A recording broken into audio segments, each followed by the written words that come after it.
ఓవైపు ఎన్నికల కోడ్ అమలవుతున్నా కూడా వైసీపీ నేతల అరాచకాలకు అడ్డు లేకుండా పోతోంది. నెల్లూరు జిల్లా కావలిలో నిర్వహించిన ఎన్నికల ప్రచారంలో నిబంధనలకు తూట్లు పొడిచారు వైసీపీ నేతలు. ప్రత్యర్థులు ప్రచారం చేసుకోకుండా వారిని బెదిరిస్తున్నారు.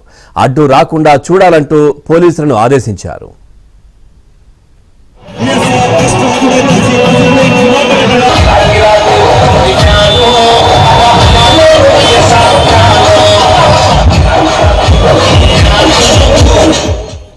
కావలి ట్రంక్ రోడ్డులో వైసీపీ ఎమ్మెల్యే అభ్యర్థి రామిరెడ్డి ప్రతాప్ కుమార్ రెడ్డి ర్యాలీ నిర్వహించారు. అదే సమయంలో ఆర్టీసీ బస్టాండ్ వద్ద స్వతంత్ర అభ్యర్థి పసుపులేటి సుధాకర్ ప్రచార రథం నిలిపారు. దీంతో తీవ్ర ఆగ్రహం వ్యక్తం చేసిన వైసీపీ నేతలు ఆ రథాన్ని తీసేయాలని బెదిరించారు. నడి రోడ్డుపైన అందరూ చూస్తుండగానే దాడికి యత్నించారు. చివరికి పోలీసులు కూడా వైసీపీ నేతలకే వత్తాసు పలికారు. సుధాకర్ ప్రచార రథాన్ని తీసే వరకు ఒప్పుకోలేదు. వైసీపీ నేతల తీరుపై ప్రజలు తీవ్ర అసహనం వ్యక్తం చేస్తున్నారు.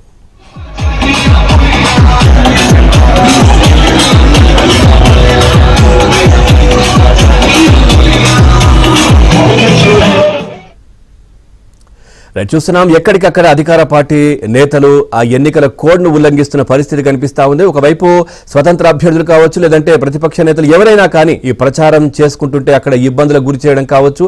ఇటు పోలీసులు కూడా ఒకే వైపుగా వ్యవహరిస్తున్నారు. ఆ అధికార పార్టీ వైపే వ్యవహరిస్తున్నారు. కోడ్ వచ్చిందనే ఆ ఊహ కూడా పోలీసులు చూపించట్లేదు అనే విమర్శలు అయితే చాలా వినిపిస్తా ఉన్న పరిస్థితి. దీనికి సంబంధించి మరింత సమాచారాన్ని మా కరెస్పాండెంట్ మహేష్ అందిస్తారు. మహేష్, పూర్తి సమాచారం ఏంటి వీటికి సంబంధించి? పవన్, నెల్లూరు జిల్లాలో కావాలనేది చాలా ప్రశాంతమైనటువంటి ప్రాంతం. అయితే గత 5 ఏళ్లుగా రౌడీయిజం పెట్టిరేగిపోతుంది.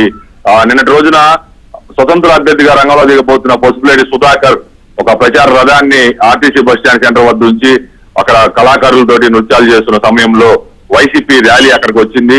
ఈ ర్యాలీలో ఎంపీ బేదా మస్తాన్ రావు, కావలి అభ్యర్థి ఎమ్మెల్యే రామిరెడ్డి ప్రతాప్ కుమార్ రెడ్డి వీళ్ళు పాల్గొన్నారు. వస్తున్న సమయంలో పెద్దపాటి సౌండ్లు చేస్తూ హంగామా చేస్తూ వాహనదారులందరినీ కూడా పక్కకు నెట్టేస్తూ ఒక భయభ్రాంతులకు గురి చేసినటువంటి పరిస్థితి ఉంది. సరిగ్గా ఆర్టీసీ బస్టాండ్కి వచ్చిన తర్వాత ఆ పసుపులేటి వాహనాన్ని అక్కడి నుంచి తీసేయాలని చెప్పి రౌడీయిజం చేశారు వైసీపీ నేతలు ఆ కళాకారుల పైన. పోలీసులు కూడా వాళ్ళకే ఒత్తాసు పలుకుతూ ఆ వాహనాన్ని అక్కడి నుంచి తీపిచ్చిన దాకా ఒప్పుకోలేదు. ఎన్నికల ప్రచారాల్లోనూ ఈ విధంగా నిబంధనలకు విరుద్ధంగా ఈ విధంగా వ్యవహరించడం ఏంటి, ఈ రౌడీయిజం ఏంటి అని చెప్పి అక్కడ ఉన్నటువంటి ప్రజలందరూ కూడా చర్చించుకున్నారు. ప్రధానంగా చూస్తే కావాలనేది ఒక రౌడీ మూకల రాజ్యంగా మారిపోయింది. ఇటీవల కాలంలో ఒక ఆర్టీసీ డ్రైవర్ హారన్ కొట్టాడని చితకబాదారు, మరొక ఆర్టీసీ డ్రైవర్ సైడ్ ఇవ్వలేదని అతన్ని చితకబాదారు. ఇలాంటి సంఘటనలు అనేకం ఇక్కడ చోటు చేసుకున్నాయి. ప్రస్తుతం వాళ్ళ మీద ఉన్నటువంటి అపవాదుల్ని, ఈ రౌడీయిజం వీటన్నిటిని కూడా ప్రత్యర్థుల మీద ఆపాదిస్తూ సోషల్ మీడియాలో పెద్ద ఎత్తున అసత్య ప్రచారాలు సాగిస్తున్నారు, కుట్రలు చేస్తున్నారు. మొత్తం మీద ఇక్కడ కావల్లో ఎమ్మెల్యే రామిరెడ్డి ప్రతాప్ కుమార్ రెడ్డి పైన పెద్ద ఎత్తున అవినీతి అక్రమాల ఆరోపణలు ఉన్నాయి. అవన్నీ కూడా బట్టబయలయ్యాయి. అయితే మళ్ళా ఆ పార్టీ ఆయన్నే ఇక్కడ సీటు కేటాయించడం జరిగింది. ఆయనకే బేదా మస్తాన్ రావు కూడా ఈ ర్యాలీలో పాల్గొన్నారు. రౌడీయిజం చేస్తుంటే వైసీపీ నేతలు కనీసం వాళ్ళు మందలించినటువంటి పరిస్థితి కూడా లేదు. ఒక ఎంపీ స్థాయిలో ఉన్నటువంటి బేదా మస్తాన్ రావు, ఎమ్మెల్యే రామిరెడ్డి ప్రతాప్ కుమార్ రెడ్డి, ఈ విధంగా వైసీపీ నేతలు అంటే మెయిన్ సెంటర్ అన్నమాట కావాలి ఆర్టీసీ బస్టాండ్ సెంటర్.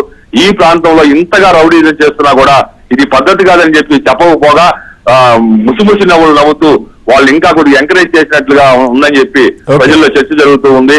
ప్రత్యర్థులు ఇక ప్రచారాలు చేసుకోకూడదా, ఎన్నికల ప్రచారాలు కూడా ప్రశాంతంగా చేసుకోనివరా, ఇలాగైతే ప్రజాస్వామ్యం ఏ విధంగా పోతుందని పసుపులేటి సుధాకర్ అనుచరులు వాళ్ళ అనుయాయులు పార్టీ వర్గాలన్నీ కూడా చెప్తూ ఉన్నారు. Thank you Mahesh, thanks for the updates.